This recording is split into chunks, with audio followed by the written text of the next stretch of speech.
हरण अधिकारी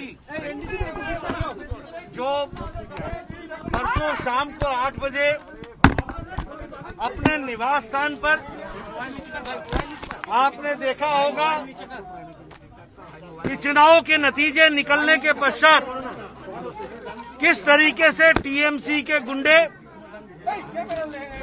और टीएमसी के गुंडे कार्यकर्ता वो हरण अधिकारी के घर में गए, घुस करके पहले अंदर घर में तोड़फोड़ की,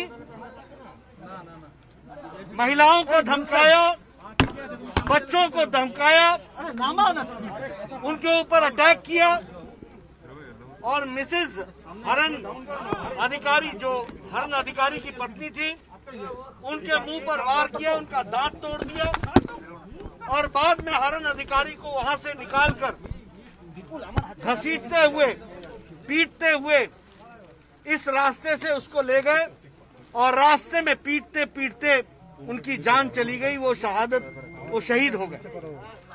मैं यहाँ बताना चाहता हूँ कि जो ममता जी चुनाव जीतने के बाद जो आपकी पार्टी ने जो तांडव किया है वह बताता है कि आपको प्रजातंत्र में कितना विश्वास है।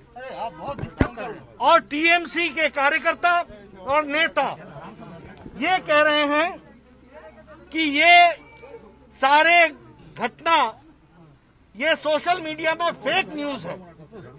मैं चाहूंगा कि आपके कैमरे यहां से मेरे साथ गए थे और आपने देखा है श्रीमती हरण अधिकारी जी को किस तरीके से वो रो रही थी, उनका बच्चा बिलख रहा था और किस तरीके से उन्होंने सारी बातें हमारे सामने रखी हैं। मैं इसलिए आपसे निवेदन करूंगा मीडिया के लोगों से कि आप निष्पक्ष और सच्ची बात सारे देश को बताएं कि भारतीय जनता पार्टी ने अगर तानाशाही कहा था तो वो तानाशाही हमको दिख रही है।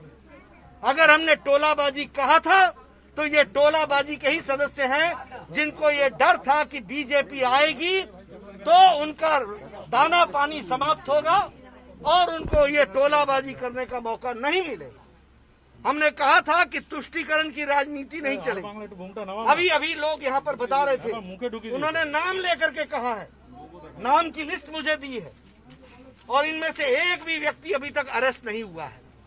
ये बताता है कि यहाँ का कानून व्यवस्था, ये लिस्ट दी है जिसमें उनकी पत्नी ने बताया है कि कौन व्यक्ति आया था, किसके नेतृत्व में लड़ाई हुई, किन लोगों ने पीटा, मारा और मारते मारते उनकी जान ले ली। मैं बताना चाहता हूं कि भारतीय जनता पार्टी के एक एक कार्यकर्ता के साथ करोड़ों पार्टी के कार्यकर्ता खड़े हैं और उनकी शहादत जाया नहीं जाएगी।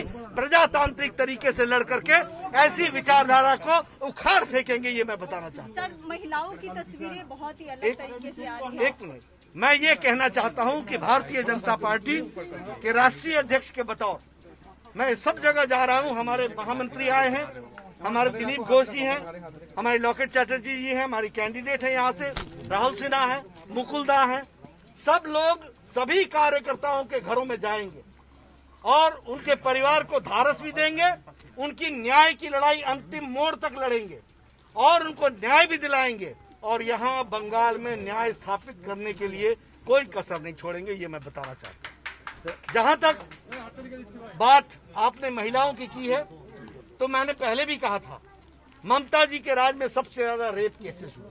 हमारे 3 दिन के अंदर 2 रेप केसेस टीएमसी के गुंडों के द्वारा हुआ है, गैंग रेप हुआ। अभी तक 11 लोगों की हुई है। सबसे ज्यादा एसिड अटैक्स यहाँ पर हुआ, सबसे ज्यादा वायलेंस यहाँ पर हुआ है, सबसे ज्यादा डोमेस्टिक वायलेंस यहाँ पर हुआ है। महिलाएं सबसे ज्यादा असुरक्षित हैं, सबसे ज्यादा चाइल्ड ट्रैफिकिंग यहाँ हुई है।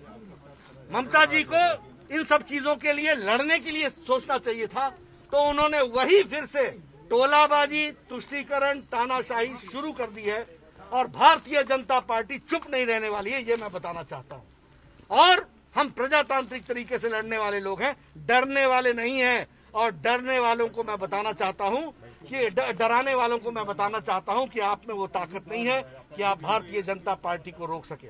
बंगाल में 2 करोड़ से ज्यादा लोगों ने भारतीय जनता पार्टी को समर्थन दिया है और उनके समर्थन को लेकर के जिनका नहीं मिला है उनको भी धन्यवाद मैं जरूर देता हूं। लेकिन साथ ही साथ मैं ये भी कहना चाहता हूं कि बंगाल की शांति और बंगाल की संस्कृति, ये बंगाल की संस्कृति है जो मैं देख रहा हूं चुनाव के नतीजे के बाद।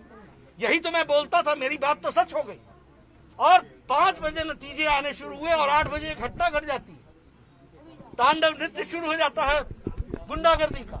तो ये बताता है कि बंगाल की संस्कृति ममता जी नहीं रिप्रेजेंट करती हैं, हम बीजेपी वाले करते हैं, ये मैं बताना चाहता हूं। और न्याय तरीके से, न्यायोचित तरीके से चुनाव ये लड़ाई लड़ी। धन्यवाद।